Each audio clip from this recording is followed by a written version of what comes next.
Hello everyone, my name is Dr. Ashley Fansher with the University of North Dakota Department of Criminal Justice.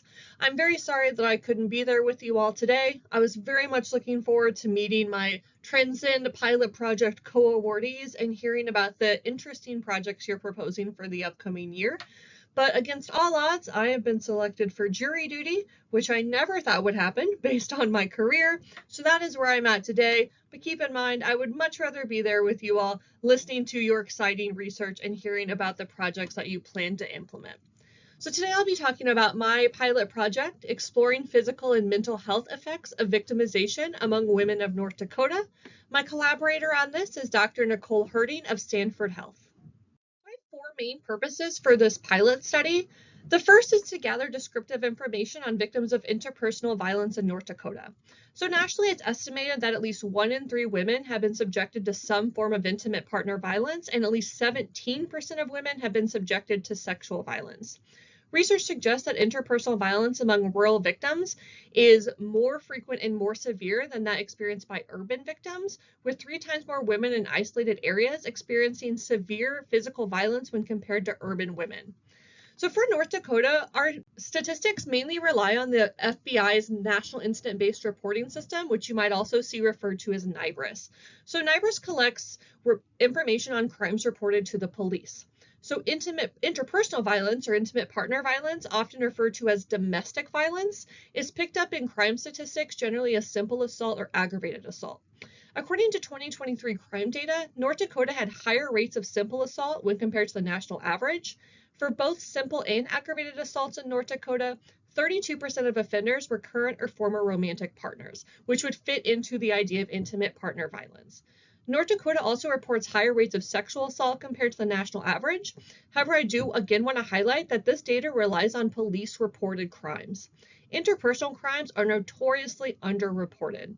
National research suggests that approximately 50% of physical intimate partner violence is reported, but only 21 to 46% of sexual assaults. The second purpose is to examine health effects of female North Dakotans who have experienced any form of interpersonal violence. So extant research discusses the physical and mental health effects of experiencing interpersonal violence, but noticeably missing is how health impacts of victimization may present differently between rural and non-rural victims, particularly due to divergent treatment-seeking behaviors and resources among victims living in rural environments. So current research clearly shows that all forms of IPV are significant public health issues with serious physical health consequences that extend beyond the acute setting. Physical violence has been related to myriad physical health issues, both long and short term, including but not limited to menopause symptoms, memory loss and blackout, higher likelihood of contracting HIV, and chronic diseases such as gastrointestinal and respiratory issues. However, most explored in prior research are mental health consequences, namely depression, post-traumatic stress disorder, and anxiety. Additionally, individuals with a history of sexual assault are more likely to meet DSM criteria for all depressive disorders, most anxiety disorders, bulimia, obsessive compulsive disorder, post-traumatic stress disorder, and all substance use disorders. There are also long-term effects of sexual assault, including arthritis, breast cancer, and thyroid disease. So there's extant research acknowledging the physical and mental health effects of experiencing interpersonal violence, but what is missing is how these health impacts may present differently between rural and non-rural victims, particularly due to divergent treatment-seeking behaviors among victims living in rural environments. Most research on health-seeking behaviors among rural residents is focused on Australia or the Appalachian region of the United States. Comparatively, North Dakota has a smaller land area with significantly more population living in non-metro areas compared to Appalachia. Additionally, North Dakotans living in rural areas are more likely to have a high school diploma, are less likely to live in poverty, and have a higher income level. So current research suggests that rurality does affect help-seeking behaviors for both physical and mental health issues through the culture of rural communities and physical distance to services. However, it's unclear how these barriers affect residents of North Dakota specifically. I also want to note here that rural residents face additional barriers to treatment. So rural areas have been described as not simply a physical space, but a social space as well, alluding to the close-knit community, shared norms, beliefs, and values. So sexual assault in rural areas is more likely to occur at the hands of someone known to the victim compared to urban areas. Victimizations for non-strangers are then less likely to be reported to police or law enforcement, resulting in higher rates of sexual assault in rural communities, but less cases were reported to either law enforcement or rape crisis centers. When individuals do decide to seek treatment in rural areas, particularly for victimization, they often encounter agencies with greater resource constraints. For example, rural emergency departments are less likely to have official violence screening policies, less on-site victim advocacy, and are significantly less likely to have coverage by a sexual assault nurse examiner compared to urban settings. Additionally, many North Dakotan counties are considered shortage areas for mental health professionals.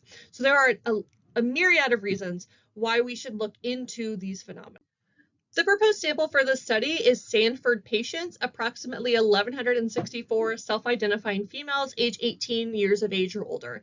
This number is based on a calculation considering the number of Sanford patients who meet these criteria and also national estimates for intimate partner violence and sexual assault.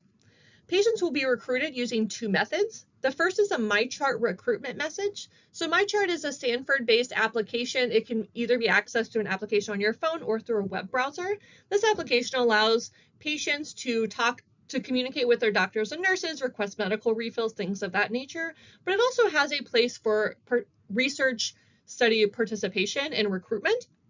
So this is an example of a message that may be sent out to patients, telling them briefly about the study and asking if they'd like to participate. The second strategy is putting flyers in rooms of approximately 50 of Sanford clinics throughout the state. So this is what the flyer will look like. It will be placed just in the clinic rooms as opposed to the waiting rooms, because in waiting rooms, a victim of intimate partner violence, if they are currently a victim, may be with their abuser. So they're probably less likely to take a study about their victimization experiences in that situation as opposed to in a more private clinic room setting.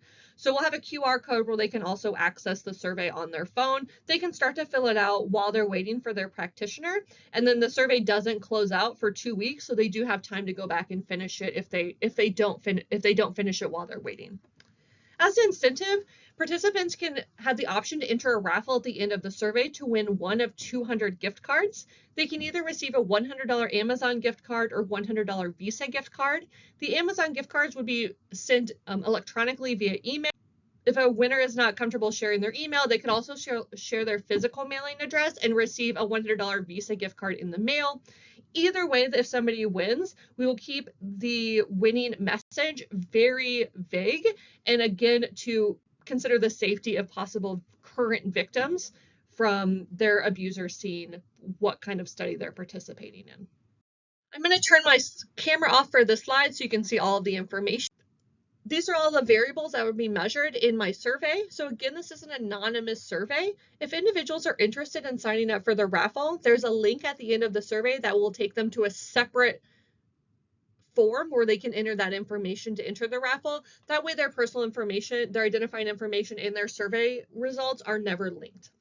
So my predictors are physical, psychological, and sexual interpersonal violence measured through the revised conflict tactics scale, which is a well-validated and very commonly used scale to measure intimate partner violence in all of its different forms. And then also the sexual violence is measured through the Tactics First Sexual Experiences Survey. This is to capture sexual violence that does not happen in the course of an intimate partner relationship. Next are the outcomes. So these are those mental and physical health symptoms. So a lot of these are taken from the National Institute of Health database. They are going to cover a wide variety of physical and mental health symptoms. It does seem like a lot of surveys. I did pick the short term for most of these, so many of them are only 3 to 6 questions long. Again, trying to minimize survey fatigue and get as much information as possible in as short of a space as possible. And lastly, I will ask if a resident is a rural or non-rural resident based on asking their zip code, and then I will compare the zip code to federal definitions of a rural area. I'm also asking for some control variables, such as their ability to participate in social roles and activities, emotional support, informational support, and then demographic variables. All other things that the research has shown could affect if someone is engaging in treatment-seeking behaviors after experiencing victimization. I have many potential analyses for this data set once I receive it. So the first would be bivariate comparisons. So looking at the different victimization types, physical, emotional, sexual, and then also non-intimate partner sexual assault on different health issues, physical and mental health issues. comparing rural and non-rural residents on victimization types and severity, comparing non-rural and rural residents on treatment-seeking behaviors.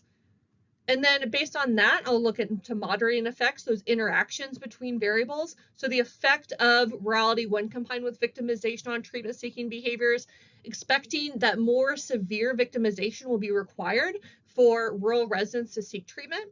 And then rurality and health issues on treatment-seeking behaviors, very similar, expecting that the health issues had to be more severe for rural residents to seek treatment. And then also potential mediating effects. So looking at the beginning with the effect of victimization on treatment seeking, but seeing if that's mediated by either rurality or health issues. So it's actually, right, victimization leading to whatever kind of health issues. And then the more severe those health issues are, that's what's leading to treatment seeking. And then with rurality, very similar. I have alluded to some of these anticipated results already when talking about my potential analyses, but the first thing we're going to have from this data is more accurate descriptive statistics for interpersonal violence among female residents of North Dakota. As mentioned, this data for North Dakota is really only coming right now from police reported crimes or from the victim advocacy centers throughout the state. Again, either our numbers are coming from individuals who are reporting, which are very low, or individuals who are already seeking treatment. So this data will provide us with a more clear picture of what is happening in our state in regards to interpersonal victimization and sexual assault. I also anticipate that severity and type of victimization varies based on rurality, with individuals living in rural areas to experience more severe victimization as stated by prior research. That increased severity of abuse is correlated with increased prevalence of physical and mental health issues. Again, this is looked at in the research a lot, but it's mainly the effects of abuse on mental health. There's less on physical health, and there is very rarely a rurality component in those models. And lastly, treatment seeking is lower in rural regions and barriers to seeking help is higher. Policy is extremely important to me in my line of work and research. So I hope that this data provides tailored programming and treatment options for victims of violence in North Dakota. Especially in current times, victim advocacy organizations are not receiving as much funding, not having as many options for grants, which is what they're mainly funded by. And so it's even more imperative now that we know where best to place our resources and what the barriers to treatment are so we can better serve victims, especially in rural areas where they may be less likely to go seek treatment and they may need it more. Future research, my goals are to expand outside of one health system. I know that Stanford is the major health system in Western North Dakota, but there are other health systems, other major health systems in the East and also indigenous health systems that could also be studied. I'd also like to include self-identifying male victims. Males are significantly less likely to be victims of sexual assault and less likely to be victims of interpersonal violence, especially severe interpersonal violence. That's not saying they don't exist, right? It's just saying that there aren't as many of them. So I would need a much larger sample size to capture an appropriate number for statistical analysis. And I think that that's an excellent goal in the future with more funding opportunities. And then also I'd like to add a qualitative component to really get to the nuance of barriers to help seeking, especially in different communities, so we can better provide programming and treatment options. Again, thank you very much for listening today. I'm very sorry I couldn't be there with you all. If you have any questions about my research, please do not hesitate to email me at ashley.fansher@und.edu. Hope everyone has a great rest of their conference.